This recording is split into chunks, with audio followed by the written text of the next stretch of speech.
La Universidad Autónoma de Coahuila y su Escuela de Ciencias Sociales, a través de la licenciatura en Historia, presenta su programa Voz de la Memoria, un espacio para difundir, compartir y comentar aspectos conocidos y no tan conocidos de la historia. Una radio para todos. Voz de la Memoria. Estamos al aire. Hola, buenas tardes. Bienvenidos a Voz de la Memoria, un programa de historia sin cuentos. El día de hoy les saludamos Cristina Araiza y Cecilia Ramírez.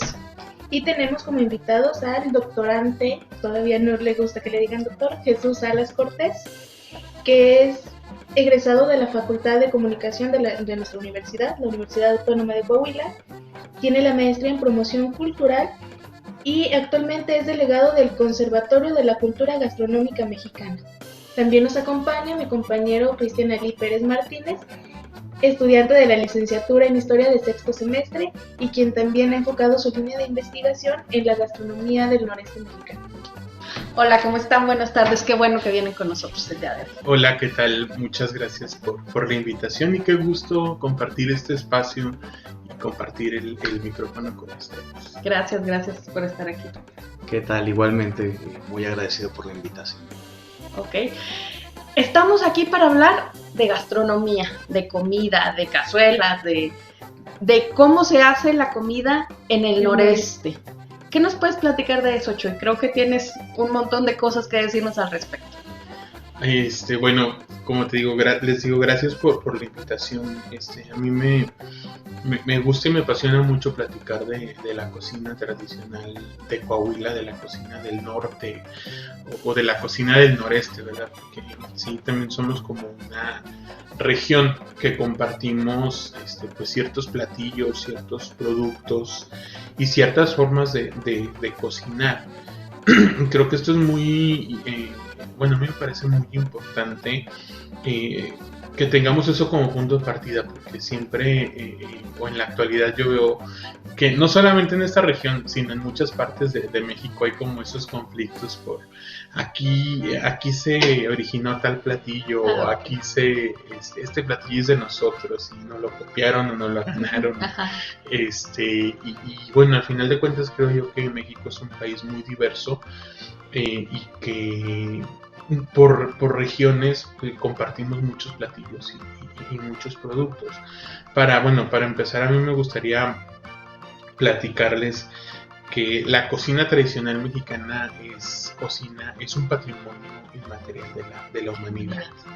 Entonces, al tener eso como punto de partida, pues nos podemos dar cuenta que nuestra cocina es tan rica, es tan variada, y es tan diversa, que la UNESCO puso sus ojos en ella y la declaró como Patrimonio Inmaterial de la Humanidad. ¿Estoy en lo correcto o es la única cocina que está declarada como Patrimonio Inmaterial de la Humanidad o no? La cocina tradicional. Sí, ¿pero es la única en el mundo o hay más? No, también está reconocida la dieta mediterránea, pero esta, es solamente así como que ciertos platillos y ciertos elementos. También la cocina francesa, pero en sí es la cocina francesa, no la cocina tradicional. Y en el caso de México es la cocina tradicional mexicana, que es la cocina que producen o que realizan las cocineras tradicionales. Entonces realmente en el saber, y ahorita platicamos más adelante de las cocineras tradicionales, en la herencia que se transmiten ellas de generación en generación, y en todos los procesos y en todos los elementos que hay alrededor de una docena de tamales. Porque nosotros como nada más vamos y los compramos, vamos y los comemos y ya. ¿verdad? Pero ya cuando conoces todo el proceso y todos los elementos que hay detrás para que estos tamales lleguen a tu casa, pues te das cuenta que hay una serie de actividades y hay una serie de actores que pues ahora sí como que confieren o que están presentes para que lleguen este producto hacia nosotros, y en el cual intervienen o han intervenido mujeres, generaciones de familias que se van transmitiendo de generación en generación estos conocimientos para que lleguen hasta nuestra mesa. Y me imagino que es aquí donde entra la historia, ¿no? En todos estos procesos, y me imagino que han sufrido cambios y demás. ¿O cómo lo trabajan, cómo lo enfocan hacia la historia? Así es, o sea, en un principio, bueno, como ahorita lo mencionas, yo soy licenciado en comunicación y promotor cultural. Entonces, mi trabajo era nada más en promover y difundir y decir, aquí hay, ¿verdad? Y aquí se hace, y aquí, pero bueno, ya después, junto con Cristian, estudiante de la carrera de historia, decimos, bueno, ¿cómo es esta historia o qué elementos o cómo se transmiten estos conocimientos que muchas veces, o la mayoría de las veces, son conocimientos orales? Y entonces, bueno, aquí entra en acción la historia oral. Cómo se van transmitiendo todos estos conocimientos, que desde la comunicación sería la intersubjetividad, pero bueno, vamos a dejarlo en historia oral. Y es importante, o sea, también rescatar no solamente el platillo, sino de dónde viene el platillo, quién lo preparó, quién lo enseñó, y cómo va transmitiéndose dentro de una familia o dentro de una comunidad. Claro. ¿Qué nos puedes decir al respecto de la historia, Ali? ¿Cómo haces esta conjunción de lo culinario y la historia? ¿Es en algún momento específico o a través de alguna enseñanza? Una pregunta que les tengo a los dos: ¿ustedes cocinan? ¿Les gusta la cocina? Sí. Ok, entonces de ahí les surge esta necesidad, gusto o lo que sea por estudiar estos temas, supongo yo. Pues de hecho, digo, si no más recuerdo, nosotros primero empezamos estudiando el tema y después vendiendo comida y hacer comida. Digo, pues les consta, y vendía comida aquí en la escuela. Ajá. Y sobre esta parte que dices de cómo entra la historia en la gastronomía, pues está difícil. Digo, no tienes datos exactos. Digo, como hace un momento decía Chuy, partimos de que es historia oral y de que pues no tienes cómo comprobar a veces todos los datos. O sea, te quedas con los testimonios, pero por ejemplo, los primeros trabajos que hicimos juntos era construir esta idea de cómo nacen, cómo nacen estos productos que tenemos como base aquí en el noreste, o más bien dicho, aquí en Coahuila, para ser exactos, con los indios. Y cómo los indios utilizaban y explotaban estos productos, cosa que no podían hacer los españoles o que podían hacer los extranjeros, y cómo estos productos siguen presentes en la gastronomía del noreste. O sea, por ejemplo, tenemos los cabuches, que ahorita es temporada por Semana Santa, que los indios lo utilizaban como si fuera un snack, pero que hasta la fecha todavía los tenemos presentes en platillos ya más elaborados. Por ejemplo, con las cocinas tradicionales, digo, te soy sincero, hablando de los cabuches, a mí no me gusta. Pero pues la primera regla que tienes al tratar y platicar con cocinas tradicionales es que no les puedes decir que no a nada. Entonces, literalmente te amplía la visión pues enormemente. Y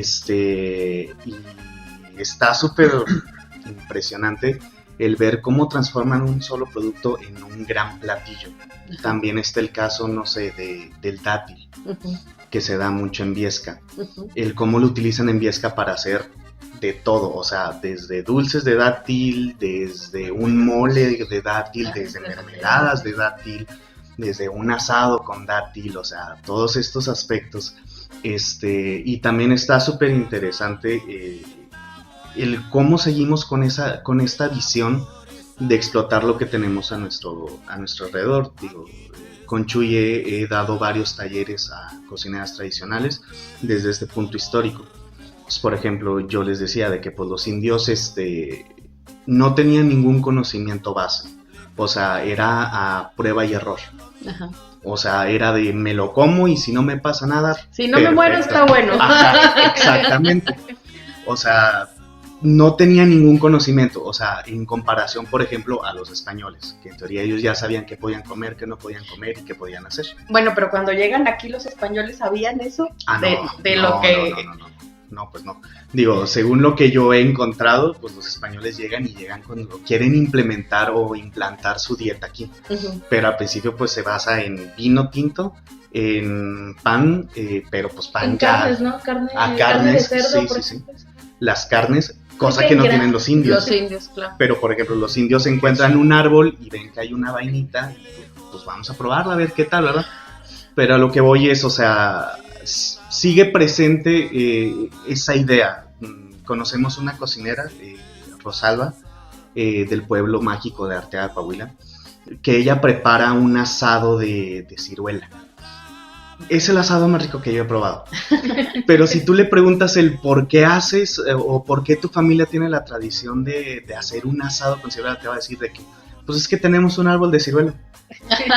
Y nos da mucho, entonces tenemos que utilizarlo. ¿Qué hacemos con él? Exactamente, o sea, de que pues lo tenemos ahí, lo hacemos en mermeladas, los hacemos en conservas, pero todavía nos quedan, y para que no se echen a perder, pues ¿qué hacemos?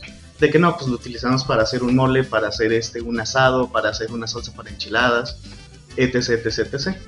Ok, o sea, el punto es ir incorporando lo que hay en el alrededor hacia la cocina. Adaptarse al medio. Adaptarse. Sí. Yo creo que desde ese principio es como han nacido muchos productos y muchos platillos en la cocina tradicional. O sea, la historia de los chiles en nogada o del mole poblano, o sea, nos cuenta eso. O sea, pues es lo que tenía.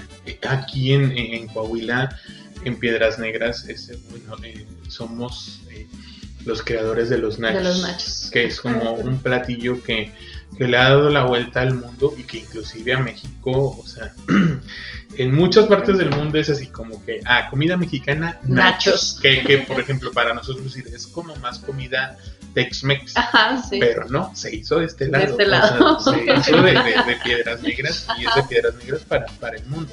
Pero ¿qué nos dice la historia? O sea, que don Ignacio hizo ese platillo con lo que tenía. Dice, llegaron unos comensales y pues tenía tortillas, tenía queso, tenía jalapeño.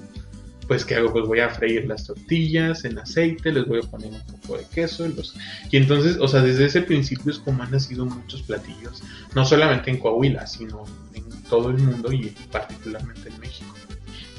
Hace un tiempo estaba leyendo un artículo que decía que eran recetas de recuperación, les decían.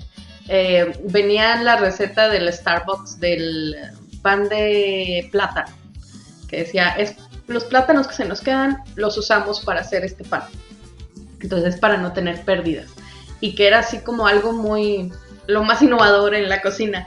Y dije yo creo que eso lo hacía mi abuelita y la abuelita de mi abuelita y todo el mundo hacia atrás, ¿no? O sea, cuando no tienes de sobra o batallas mucho para conseguir tu alimento, pues claro que vas a utilizar hasta la última gota de lo que tienes, ¿no? Sí, y eso también es una característica muy marcada que tenemos en el norte. En el norte estamos acostumbrados a trabajar la tierra y que sabemos que la tierra nos va a bendecir y nos va a dar frutos, nos va a dar muchos productos, pero no los vamos a tener todo el año. Entonces de ahí nacen todas las conservas. Por ejemplo, Arteaga, Saltillo y gran parte del estado de Coahuila es experto en hacer mermeladas, en hacer licores, en hacer conservas, los duraditos en almíbar, en los frasquitos. ¿Por qué? O sea, porque no lo voy a tener todo el año, entonces tengo que tener una manera de conservarlo. El chorizo también es una manera de conservarla, la carne seca, los licores. Cristian me platicaba, en su casa tienen un frasco de conserva que hizo su abuelita. Sí, mi abuela murió, yo tengo 22, mi abuela murió hace 23 años y mi mamá aún guarda su último frasco de conservas de duraznos. El último que hizo, ahí sigue en el refri. Y sigue intacto. Y sigue intacto. Y nadie lo puede tocar y nadie lo puede abrir porque es la última conserva que hizo mi abuela. Claro. Sí. Bueno, a mí me gustaría que me hablaran un poquito más de esta figura que ustedes han rescatado, me atrevo a decirlo, que es la cocinera tradicional. tengo la oportunidad de conocer su trabajo es una figura recurrente en lo que ustedes hacen. Incluso estaba leyendo la cartelera este fin de semana de la Secretaría de Cultura y hay eventos ahora en línea donde muestran el trabajo y se presentan así cocineras tradicionales.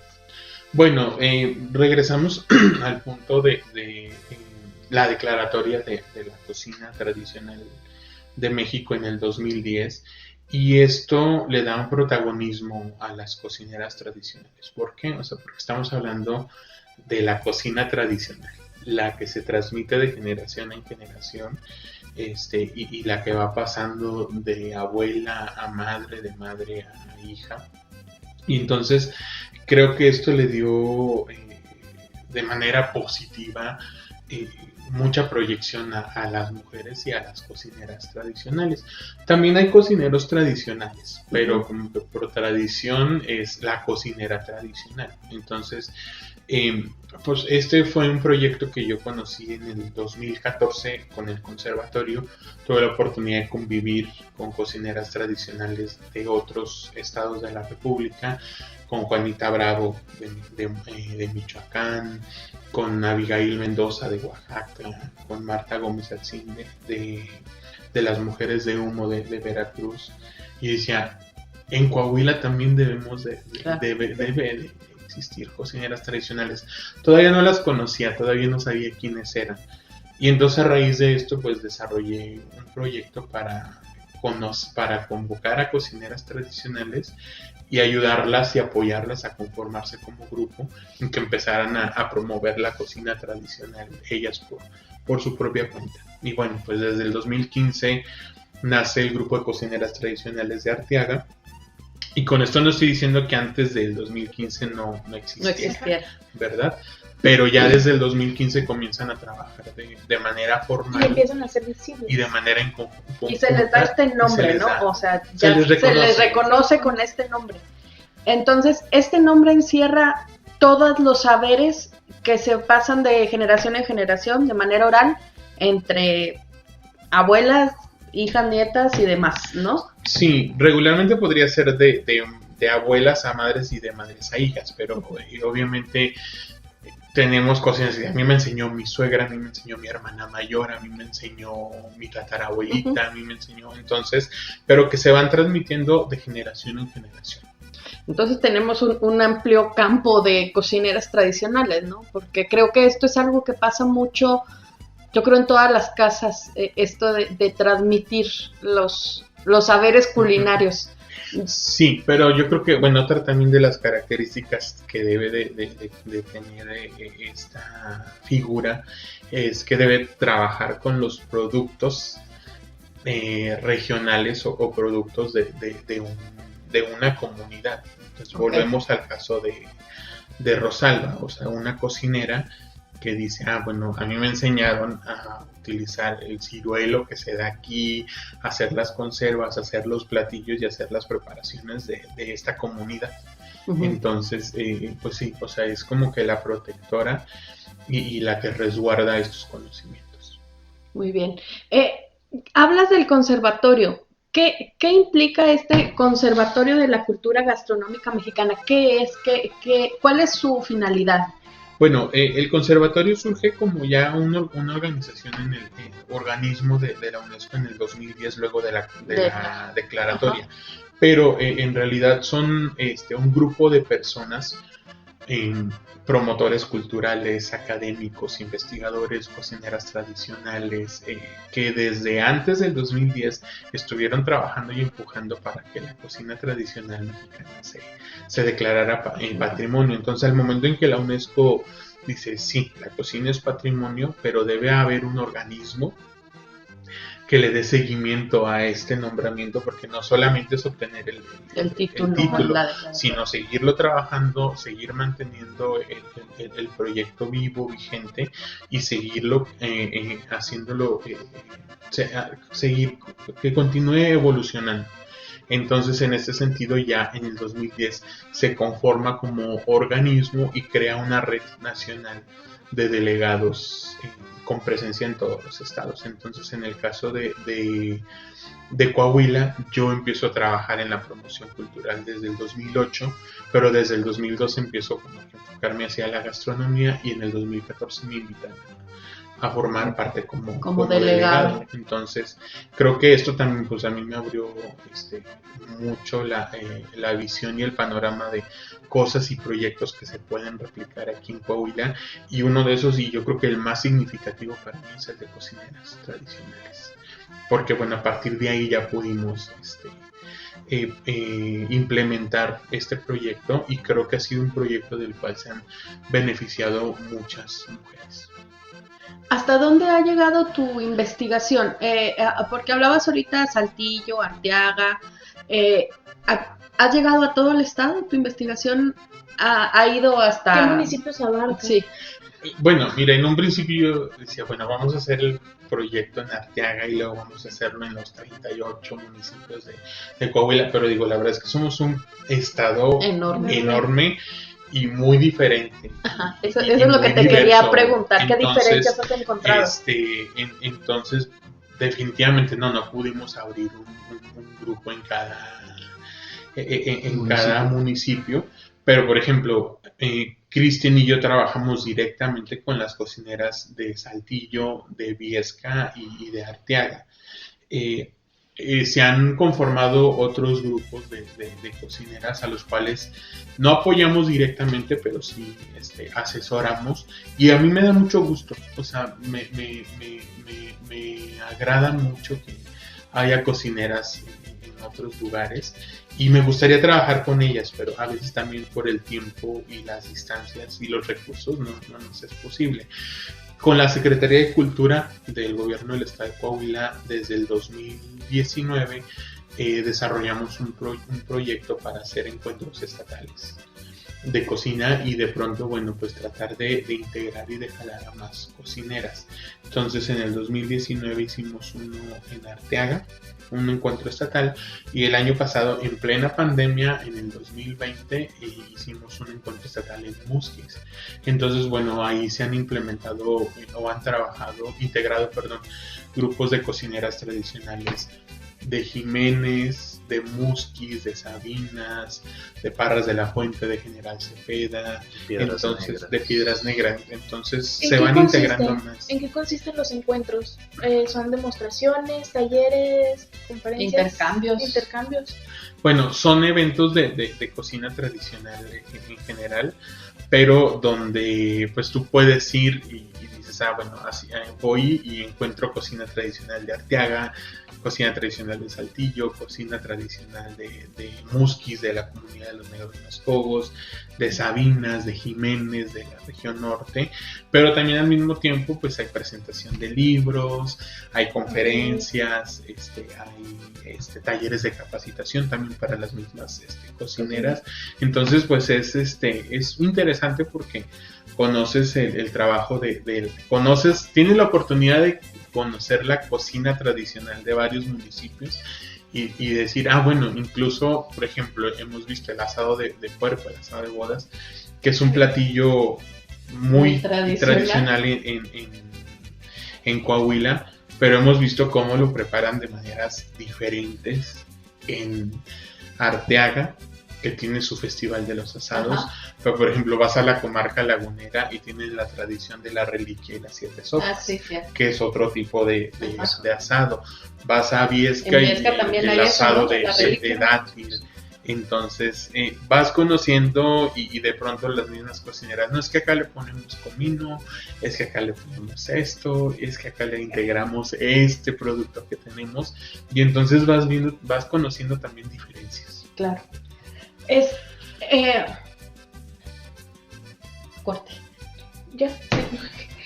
Bien, Chuy, nos contabas que tu tema de tesis es la construcción del ritual de la carne asada desde una perspectiva de género.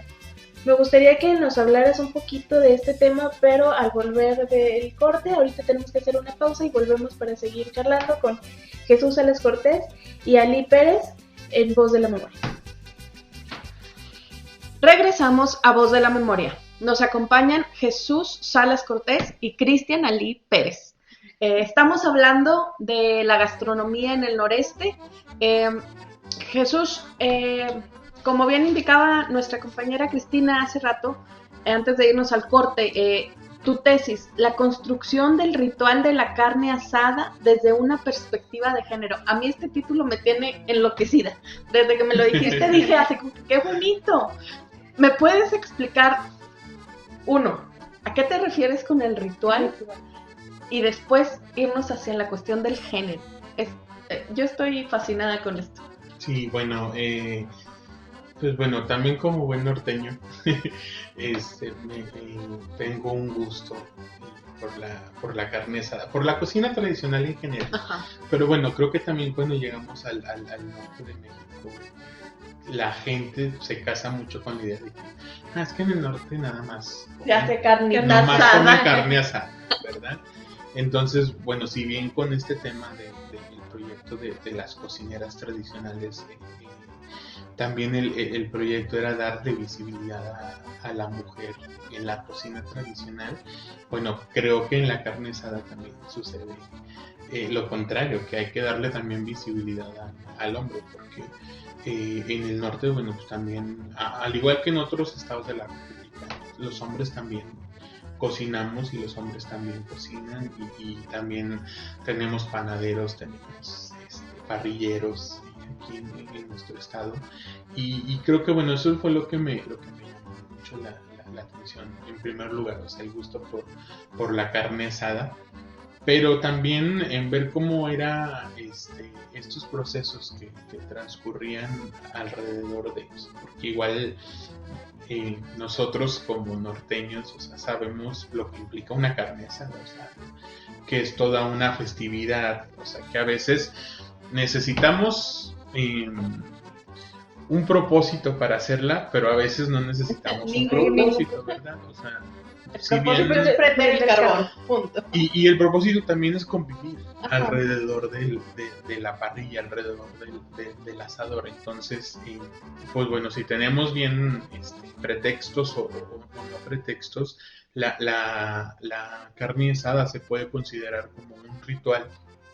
¿Por qué? Porque sí cumple con ciertos requisitos que los sociólogos, los investigadores han asociado con los rituales. O sea, de pronto los rituales dicen, o sea, un ritual debe ser algo que es sistemático, es decir, que hay una metodología para realizarlo. Entonces nosotros volvemos al tema de la carne asada y existe una metodología para hacer esta carne asada. O sea, que algunos dicen, bueno, hay que organizarla, hay que hacer las compras, hay que prender el carbón, luego algunos se van a partir las salchichas, a envolver todo en el papel aluminio, otro prende el carbón, luego ya está, y tenemos incluso así como una serie de pasos de qué es lo que entra primero, ¿verdad? Primero entra lo que está en aluminio porque es lo que se tarda más en cocer, después las salchichas o los embutidos, al final los cortes de carne y las quesadillas, y entonces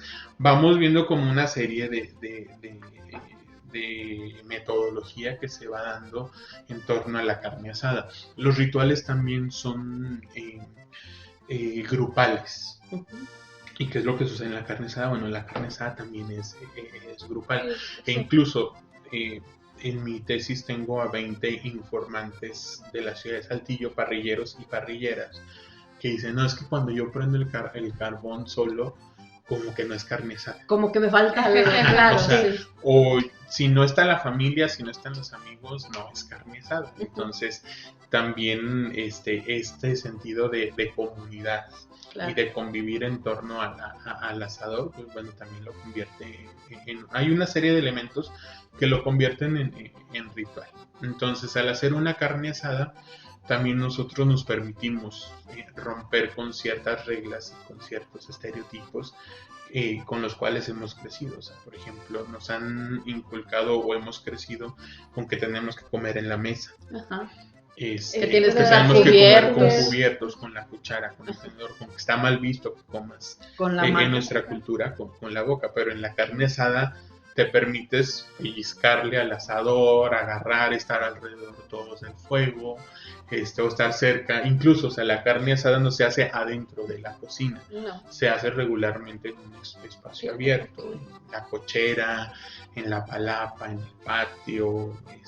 El compartir un plato también es romper, o sea, cuando tú estás sentado en la mesa, no va alguien y pica de tu plato, por lo regular. O sea, es tu plato y tú comes lo que está en tu plato. Y en una carne asada es muy de, compartimos un pedacito, sí, ten.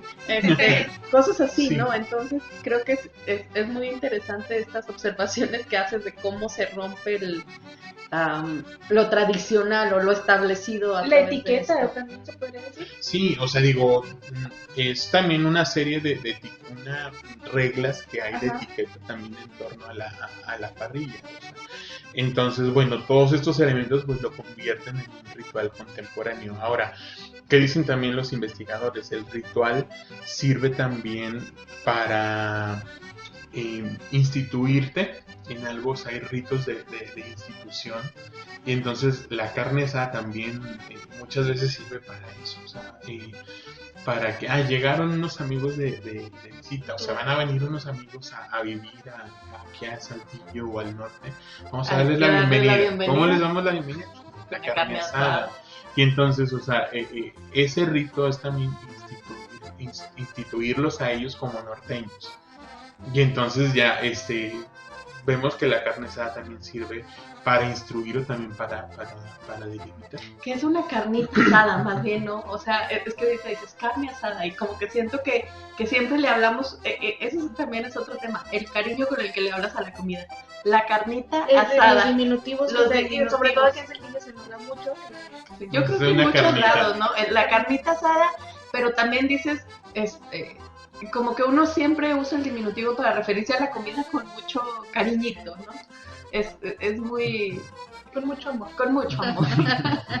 Entonces, este ritual de la carnita asada es solamente, ¿tú lo has delimitado solamente para Coahuila, el noreste, o es general en todo el norte? ¿Cómo lo has visto tú? Bueno, la carne asada es como un platillo, un evento gastronómico típico del norte de México. Pero, bueno, con amigos en pláticas, revisando, pues he también encontrado que varía la carne asada del noreste y el noroeste. Es decir, otra vez vemos el tema de las regiones. En el norte hay excelente producción de carne y excelentes cortes, pero también varía como esta metodología. Entonces, como que en lo que es Coahuila, Nuevo León y Tamaulipas, entra esta parte de vamos a hacer el corte, pero previo van a entrar las chilindrinas, las quesadillas, el guacamole, los nopales a la parrilla, los chilitos rellenos de queso con tocino, y entonces como que entra más variedad. En cambio, hacia el noroeste, en Sonora y por aquellos rumbos es más carbón, carne, tortillas y salsa. Entonces van variando. Ahora, la carne asada tampoco, la carne en la parrilla no es como un evento solamente del norte de México. Hay otros países que han adoptado el barbecue en Estados Unidos, los argentinos el también churrasco son en Brasil, el asado en Argentina, Uruguay y Paraguay, y algunos lugares como Uruguay y Paraguay, que el asado es platillo nacional. Okay. Entonces, y Estados Unidos, por ejemplo, el día de la independencia es como el día en que más barbecue hay. Por ejemplo, esta tradición del fútbol americano. Exacto. En los estacionamientos de los estadios. Sí, que de eso, bueno, Cristian puede platicar mucho más. Precisamente para allá iba, para que nos contaras esto. Y además, respecto a la historia de la carne asada, ¿qué han encontrado? ¿De dónde viene? Bueno, en el caso de aquí de Coahuila, pues también es un platillo que es también reciente. O sea, uno puede pensar de que viene de los de los cazadores grupos recolectores. indígenas, los chichimecas que hacían no, ellos no hacían, o sea, porque bueno, para también los cortes, la carne de res llegan por los españoles. Ajá, Entonces, sí, claro, porque aquí no había, o sea, aquí Aquí había lo que le llaman, ¿cómo decía? Mi papá le decía carne chica, le decía al cabrito Animales. y los borregos y cosas así, ¿no? Entonces, bueno, la carne nos llega también por medio de la conquista. Llegan algunos cortes y bueno, entonces, en el caso de Saltillo, la popularidad de la carne asada es del siglo XX. Yo he encontrado en algunos libros de Francisco Urquizo, Ujú. del, ¿cómo se llama? El cronista de la Revolución, en un libro de la vida de don Venustiano Carranza, que dice, bueno, don Venustiano Carranza cuando se va a vivir a la Ciudad de México, vivía en tal lugar, pero le gustaba desayunar como norteño, y desayunaba tortillas de harina, machaca con huevo, carne asada. Entonces, así como que es un primer nombramiento, o una de las primeras veces que aparece ya el tema de carne asada asociada al norte. Después José Vasconcelos también dice su Famosísima frase. célebre, donde empieza La cultura acaba donde empieza la la carne asada. Entonces, Ay, don José. entonces, pues bueno, vamos viendo que, o sea, durante el siglo XIX no hay menciones de la carne asada, y en recetarios y en cartas de personas o habitantes que estuvieron en Saltillo nunca mencionan a la carne asada. Mencionan el cabrito, mencionan la fritada, mencionan las enchiladas, los tamales, pero la carne asada no. Entonces la carne asada se va también popularizando a raíz de la llegada del ferrocarril, y de donde ya nos van llegando otro tipo de productos y otro tipo también de formas de alimentación. Entonces, pues a raíz de los 50s, 60s del siglo pasado es cuando ya empieza la parte de la carne asada, pero ha sido algo que se ha ido popularizando a tal grado que, por ejemplo, ahorita en la actualidad, bueno, a diferencia, con excepción de la pandemia, en Saltillo, en el norte de México, en otros estados, tenemos campeonatos de parrilla, concursos de parrilleros, escuelas para parrilleros, y entonces vemos que ya es una cultura, o sea, tenemos marcas ya que se han familiarizado en asadores, en productos para la parrilla. Ahorita ya hay programas de televisión. El YouTube está lleno de parrilleros. Y entonces ha sido algo que se ha ido popularizando y que ha ido promoviendo también el trabajo del hombre en la cocina, en la parrilla. Pero también está la figura de la parrillera, y entonces es algo que yo encontré en los estudios previos que se han hecho en Estados Unidos, en Argentina, en Uruguay, en Brasil, sobre la carne, sobre la parrilla, y todos coinciden en que es un evento, es un ritual donde el hombre toma el protagonismo y la mujer únicamente participa como comensal o como la persona que prepara las salsas, como hacedora de salsas, es lo que iba a decir. o la persona que prepara, la que mueve la ayudante del parrillero. Entonces yo decía, no, o sea, digo, también la mujer es parrillera, y también la mujer prende el carbón, y también la mujer está ahí soplándole para que prenda la llama, y también a la mujer le gusta hacer carne asada. Soy sincero, yo pensaba que iba a batallar para encontrar mujeres parrilleras. O sea, yo decía, es que ¿dónde las voy a encontrar? Pero realmente fue más fácil de lo que pensé, y bueno, en la tesis entrevisto a 20, tengo 20 informantes, 14 son hombres y 6 son mujeres parrilleras. parrilleras jóvenes, porque sí, no encontré parrilleras adultas. Y por parrilleras jóvenes, bueno, me refiero a menos de 35 años, ¿verdad?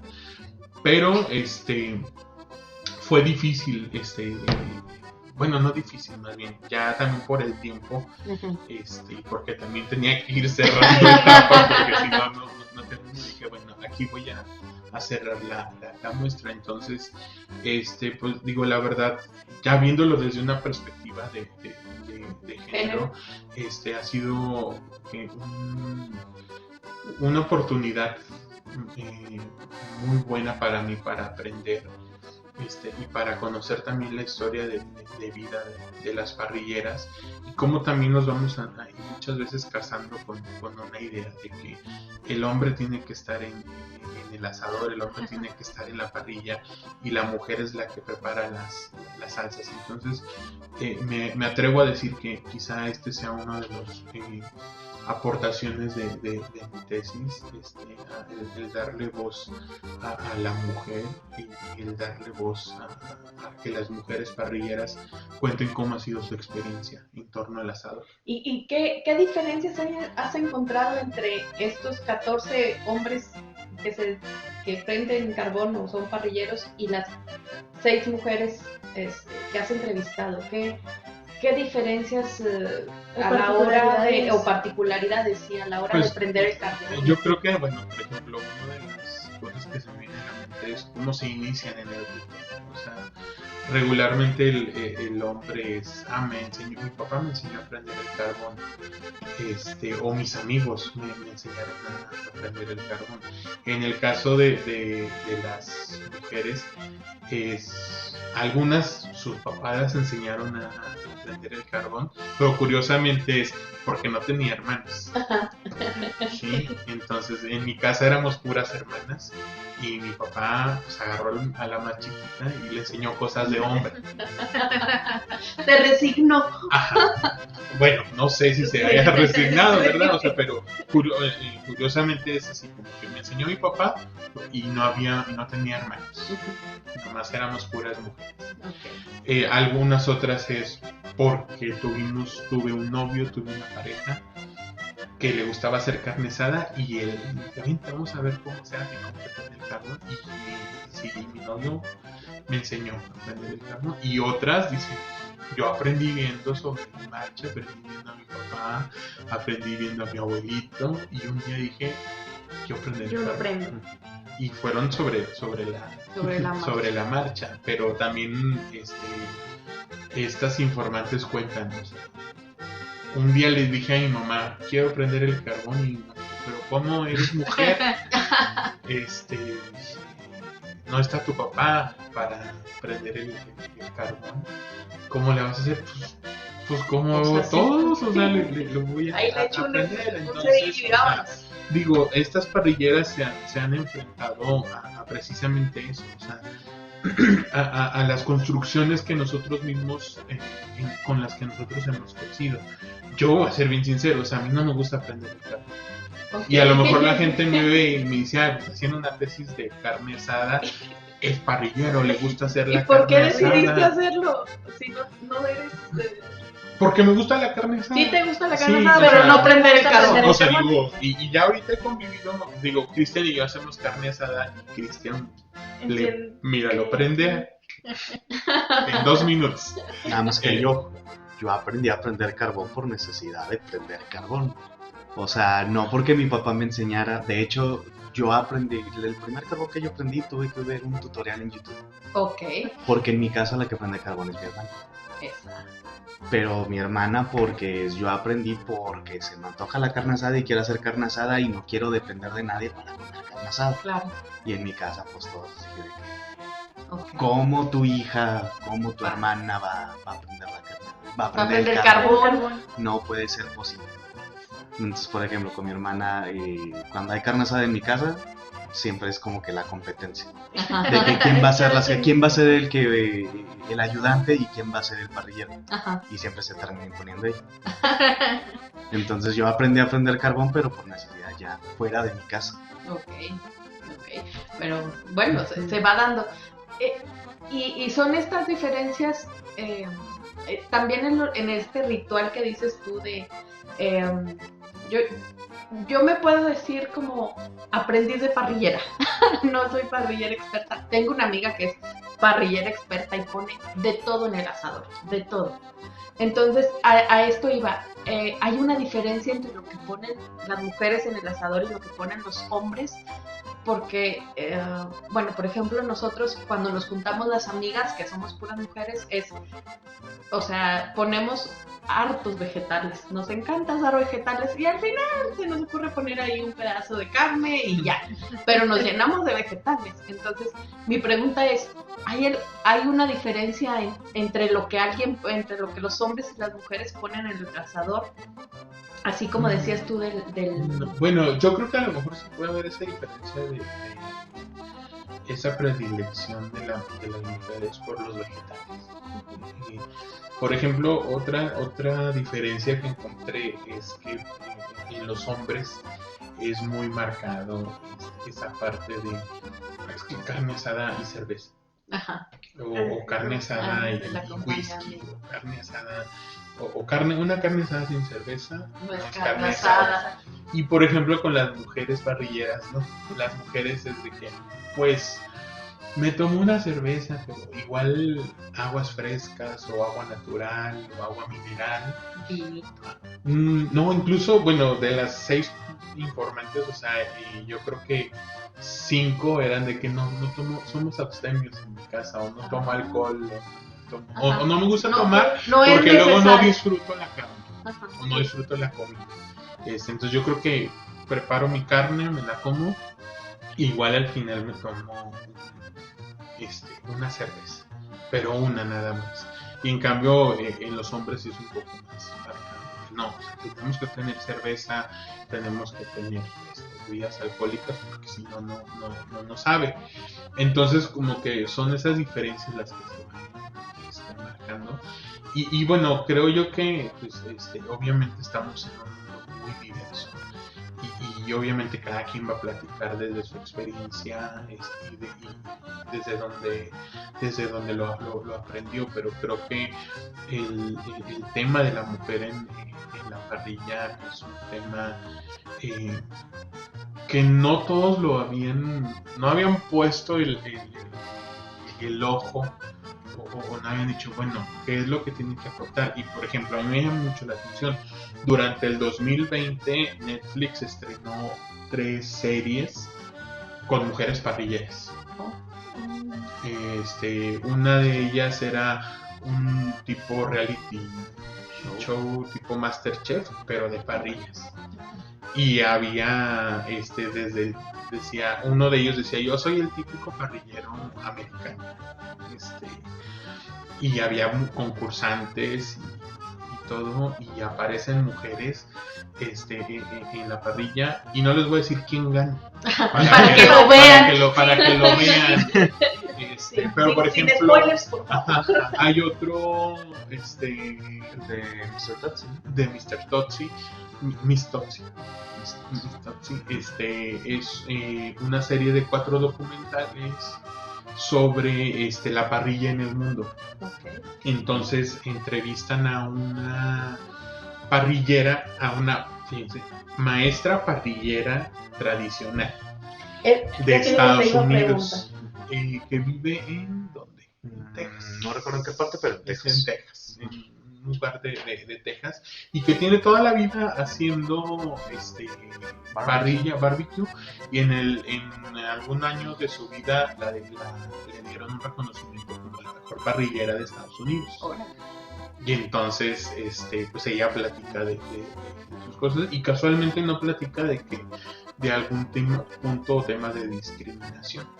Hay otro parrillero de Australia que él cuenta que se dedica a hacer en la parrilla puros vegetales, que su especialidad es vegetales, y que incluso llegó a hacer caviar a la parrilla.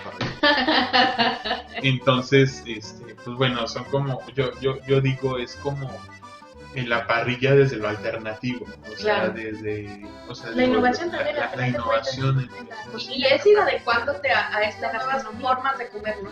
O sea, la parrilla se va adecuando a, por ejemplo, ahorita hay mucha gente que no come carne y cosas así, pero dices tú, este ritual de juntarte, pues lo sigues queriendo hacer, porque es parte de la identidad o de como lo quieras llamar.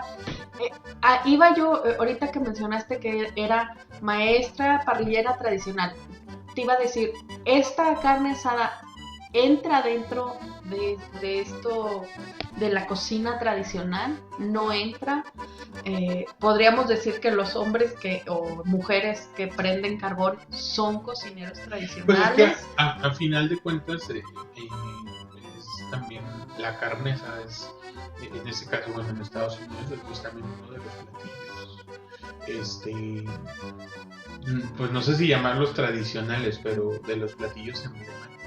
O sea, tienen, por ejemplo, el caso de Carolina las Carolinas, Carolina del Norte y Carolina del Sur, que Carolina del Sur es la cuna del barbecue, Carolina del Norte es la capital del barbecue. Pero, por ejemplo, ahí entras en otro tema desde los estudios culturales, que es el tema de raza. ¿Por qué? Porque en las Carolinas está muy muy marcado y la gente está muy consciente que el barbecue llegó por las comunidades afrodescendientes y que los mejores parrilleros son afrodescendientes. Entonces, ese es otro tema que no he investigado, pero que, o sea, también me parece muy interesante, o sea, y volvemos al tema de ir rastreándolos, y lo que comentaba ahorita Cristian, de ir rastreando de dónde vienen los platillos y cómo van llegando y cómo se van configurando en nuevas prácticas y nuevas formas. Bueno, les damos muchas gracias por haber venido, por compartir su tiempo y sus conocimientos con nosotros y con las personas que amablemente nos escuchan. Es un tema muy interesante, este giro que le das a la cuestión de género, que definitivamente está muy marcado en la cocina, y la diferencia que haces a la hora de prender un asador o una parrilla es como darle otra visión a algo que está ahí toda la vida. Que parece muy cotidiano. Ajá.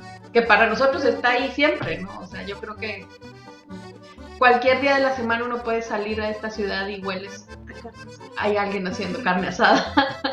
Entonces, creo que es algo que va a enriquecer mucho pues cómo nos miran desde fuera también. Podemos ir dejando a un lado a nuestro amigo Vasconcelos y ir formando esta identidad del noreste, que creo que no tenemos todavía muy clara o definida. Pero les agradecemos mucho que hayan estado aquí con nosotros compartiendo desde las cocineras tradicionales y las parrillas. Lo mismo a Chuy, Cristian. Muchas gracias por su tiempo, muchas gracias por venir y por compartirnos este tema tan interesante que yo creo que da para una charla mucho más larga, y ojalá que nos vuelvan a acompañar en algún momento en Voz de la Memoria. Y a los que nos escuchan, hacerles la invitación de que nos sigan en todas nuestras redes sociales, Instagram, Facebook, Twitter, YouTube y Spotify, en todos como Voz de la Memoria, y ya nos pueden escuchar en Radio Universidad por el 104.1 de FM. Muchas gracias. Gracias por la invitación, y como siempre es un gusto y un placer platicar de estos temas tan sabrosos. Y bueno, y gracias a ustedes también por la invitación. Igualmente les agradezco la invitación, el espacio. Ya se ha antojado. Claro, digo, me dio hambre con las charlas. Es hora de la carnita asada. Sí. Muchas gracias a todos, hasta luego. La Escuela de Ciencias Sociales presentó Voz de la Memoria.